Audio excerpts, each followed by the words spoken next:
everyone, welcome back to my channel. My name is Tamika. This is Library of Tomes, where I talk to you about all the bookish things going on in my life. And today I am bringing you a video that it's not necessarily highly requested, but this is a question that I get pretty often, and that question is, where do I start with Brianna Hale? So today I'm going to tell you. I'm going to share where you should start with Brianna Hale. I was going to wait until I had read every single book by Brianna and do a complete reading guide for Brianna, but I just realized that is not a realistic or good use of my time, because let's be honest, indie authors and authors in general are continuing to release in their backlist, so their backlist is ever growing.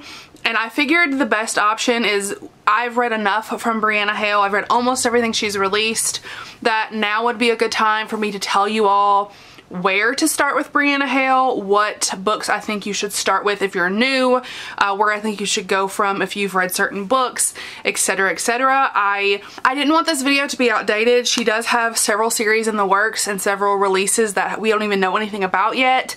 So I feel like this was the best time to do this video and just kind of give you the best idea that you can of where to start with Brianna Hale, in my opinion, as someone who has read almost everything she has released and who considers himself an uber fangirl of Brianna Hale. This is where I think that you should start. This is my recommendation. This is what I would recommend given the things that you like in books. And let's just go on into it. So there are only 18 titles that you can buy from Brianna right now. On Amazon, there are only 18 titles under her name. There are other things she has in works. Obviously, she has some things on Goodreads that we know very little about, we don't even know titles for, and then there are some things in anthology collections that have not been like re-released yet since they have been taken down. So Brianna does have 3 traditionally published books, that is Little Dancer, Princess Brat, and Soft Limits. The rest of her books have been indie published, and I'm going to tell you what they are in publication order. So the first book released was Little Dancer. This is a DDLG. I have not read this one. Then we have Princess Brat, which is also a DDLG, so I've not read this one either. The last trad published is Soft Limits. This is the only book with an audiobook. This is a DDLG with some light little play. I have read this one. It is not very long. It is actually pretty short. I think you can listen to this on Scribd, and I think that's the only place that has it. I don't think Hoopla has it, and I don't think Audible Plus has it, but I do think it's on Scribd. Then we have her indie published books, and first off we have Midnight Hunter. This one is one I will never read. Love Brianna, so good. This book had a lot of controversy. This book was the first book she released indie. The traditional publisher did not want to publish it. This one is set in 1963 in Berlin, and our hero is a police officer or some kind of rank in the war for Germany. So he is a Nazi, and our heroine is Jewish, I'm pretty sure. I don't want to read this one. I love Brianna so much. I don't know why she wrote it. I do not understand. Cannot wrap my head around this one. There is no way to redeem a Nazi. That's all. So the next one is The Protege. This one is a guardian ward. This one is an age gap. This one starts when our heroine Isabeau is 8 years old or 7 years old, and our hero Laszlo takes her in. He sees her on like the side of the road just playing the cello, and she's very, very talented even at a young age. He wants to care for and nurture the talent that she has, so she ends up going to live with him because her father is not a great guy. That is their relationship. Nothing happens until she is of age. She does come on to him on her 18th birthday. He pushes her away, and they are separated for about 3 years before they come back together. This is Daddy Dom Little Girl. This does have a little bit of age play, mostly just a sub-dom dynamic. Next up we have The Necromancer's Bride. This is a fantasy romance. This one is a novella. It's very short. I think it's about 16,000 words. This one is about this city or this town that has this really bad like plague that's happening and this really bad sickness, and this girl was healed from the sickness, and the necromancer is the one that came and healed her, and the sickness is coming back, so she goes to the necromancer to try to find a cure for the people. It is weird. I loved it, but it was weird.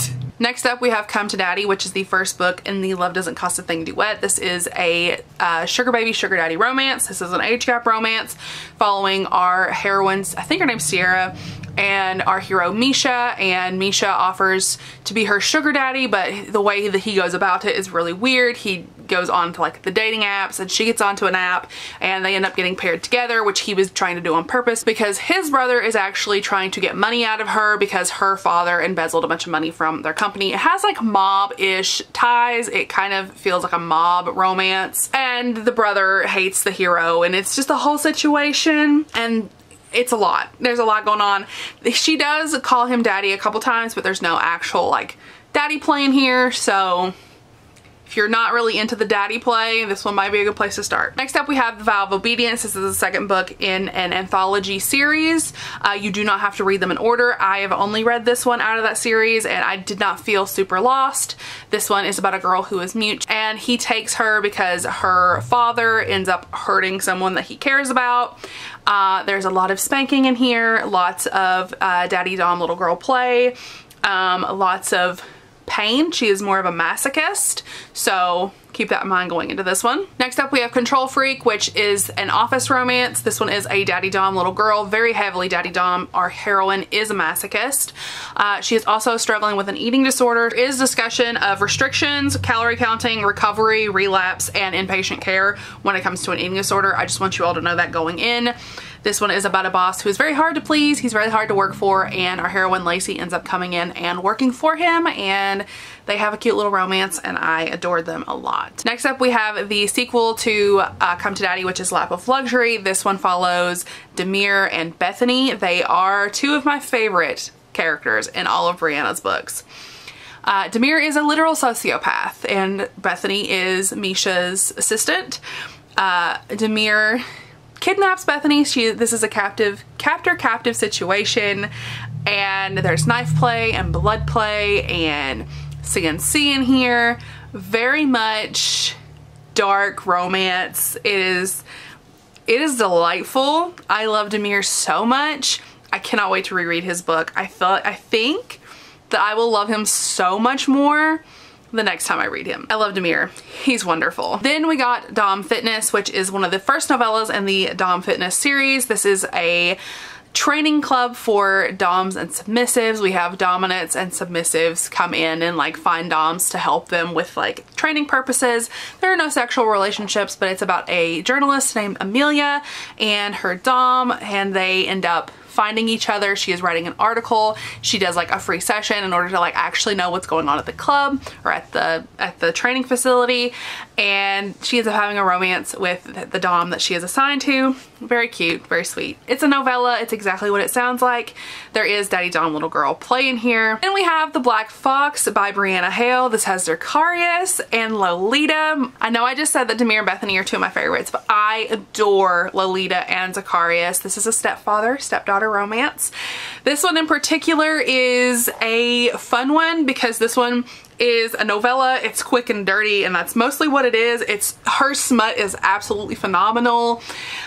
The story is a little weird. You kind of have to suspend your disbelief a lot. I feel like she needed more pages on this one, but it's still one of my favorites because I just love Zacharias and I love Lolita. Their dynamic's really, really cute. They hate each other. It's a hate to love situation, and I just love them a lot. So if you're interested in stepfather, stepdaughter, go for it. I forget this is a Zorro retelling because I don't really feel like there's that much retelling going on. But then we have Ringmaster. This is a circus. This is an age gap slow burn romance. This is the only slow burn romance that Brianna has. This one's following Kale and Raya. They are 31 and 17. Nothing happens until Raya turns 18.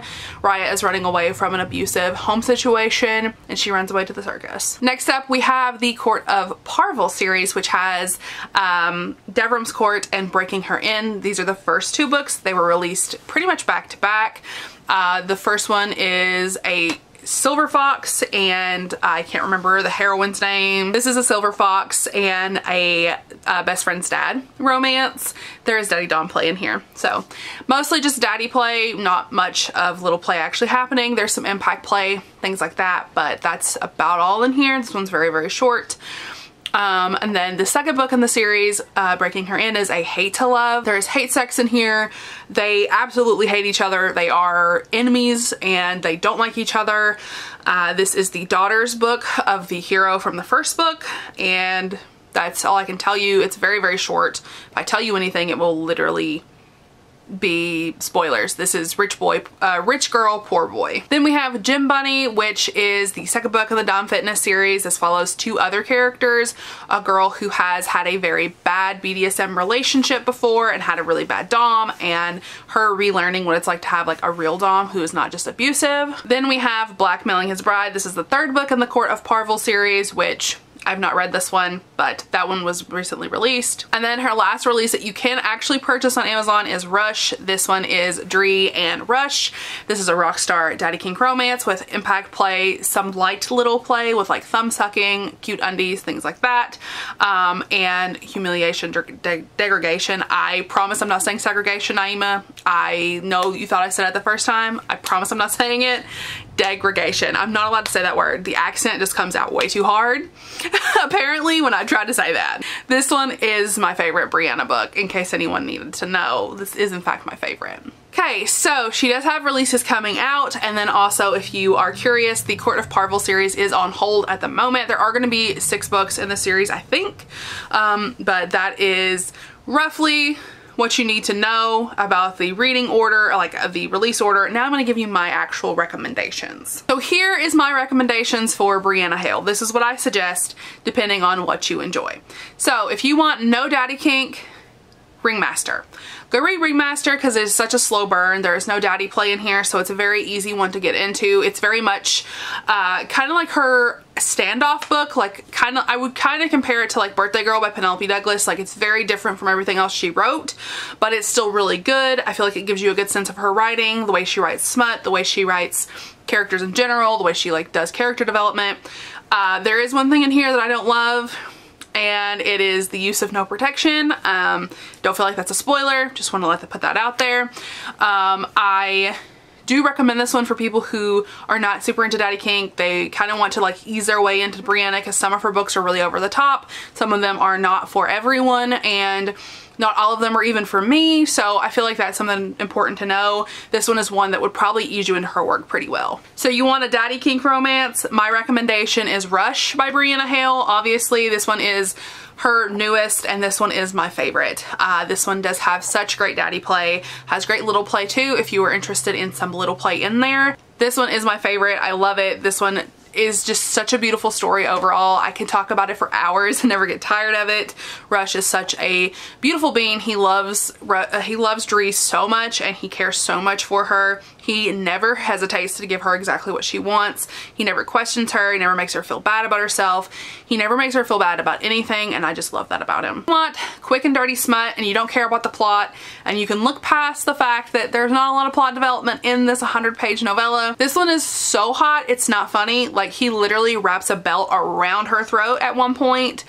There's a lot of impact play. This one is just so dirty, and it's beautiful. I love it. I really love the tension between Zacharias and Lolita, but the way that Lolita loves the black fox and has no idea that that's Zacharias, kind of got like a secret identity going on. It is amazing. I love this novella. I really recommend it. I do want to reread it really soon. So if you're looking for something really taboo, I'm going to recommend The Protege, just because this one is a guardian ward. He does have her for so long, and I just really loved this trope and the way that she handled it. There were a couple things in here I didn't love personally, but at the same time, that is a personal thing of not liking certain things in books. If you really want to read something taboo though, I do recommend you go this route and you read The Protege. This one does have the most questionable content when it comes to the trope that was used.